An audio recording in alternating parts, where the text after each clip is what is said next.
Hi everyone, it's Chrissy. Just wanted to show you the difference between FigJam and Figma.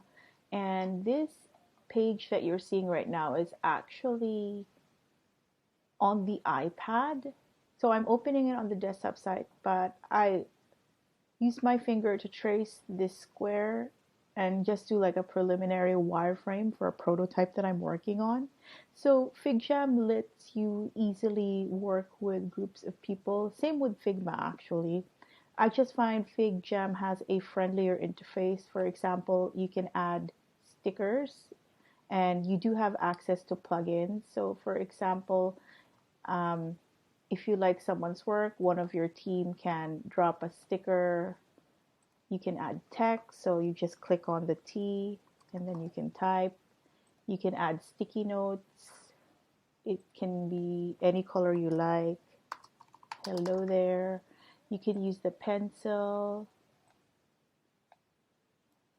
highlighter, and so it's pretty fun.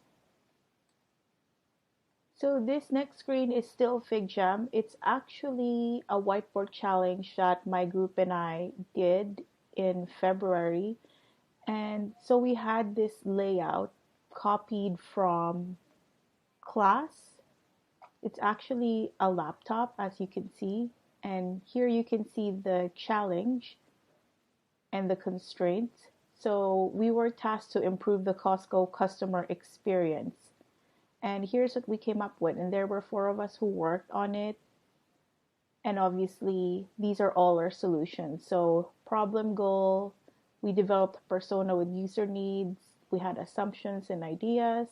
Then the important part here as designers is the tasks that were important. We did a little storyboard for ease of reading. We put it in a bullet form. We came up with a user flow. And then we did our wireframes using stickers and plugins. And so this is actually me. If you know me in real life, I love all animals, but particularly cats. And so I thought, why not have fun and play with this? And this is available as an image in my portfolio site. So I'll drop the link in the description below. Lastly, I wanted to show you in Figma, I was working on a marketing website for an app that I'm developing. So you have more than one page. What I like to do is, most people call them graveyard. I call it playground. And this is a page for dropping stuff that I'm thinking of using. Like for example, wireframes and icons that I worked on for my project. Here is like a bird's eye view of my prototype of the app with a working link, icons that I used for the project, images that I used, and now just some pictures that I was planning to use for the mock-up. And so I don't publish this.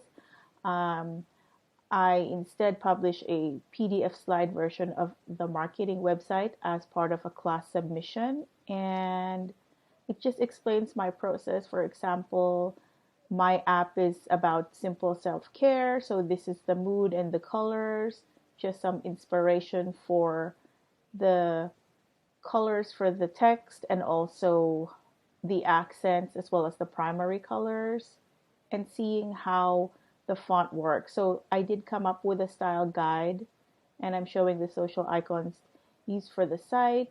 And so let me show you in another video a quick demo of the marketing website because there's two. There's a mobile version for iPhone and there's also a website version. So in the next video, I'll show you that.